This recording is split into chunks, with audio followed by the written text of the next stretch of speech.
but also to create a new family history. And his ultimate challenge did not come from those who betrayed, but from his own demons. For thousands of years, he has experienced the rise and fall of countless dynasties, and has also witnessed countless greed and deception in human nature. After being reborn, he knew that although power can make people stand at the top, what can make people stable in the end is still inner peace. Tu Yuan Miao decided that this time, he wanted his family not only to stand tall among external forces, but also to let this family continue in internal harmony for 100 years and thousands of years, forever. He began to breathe new blood into the family, selecting visionary and wise offspring to gradually train them to become true leaders, so that the family could continue for generations to come.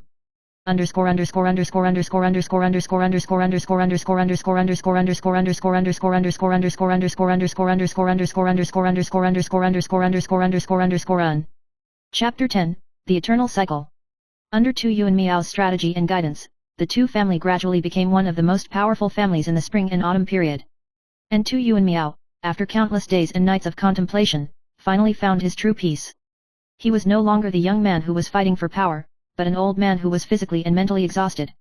Although he holds supreme power and wealth, what he cherishes more is the future of his family and his inner peace. After all, power and money aren't everything. Tu Yuan Miao whispered in the middle of the night, a look of relief flashed in his eyes.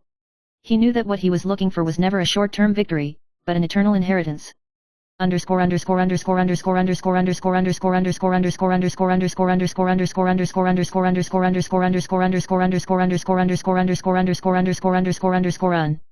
Tu Yuan Miao's story, from revenge to rebirth, to the pinnacle of power, finally he let go of everything and found inner peace. His fate has moved from a power struggle to another level, the prosperity of the family and the sublimation of the spirit.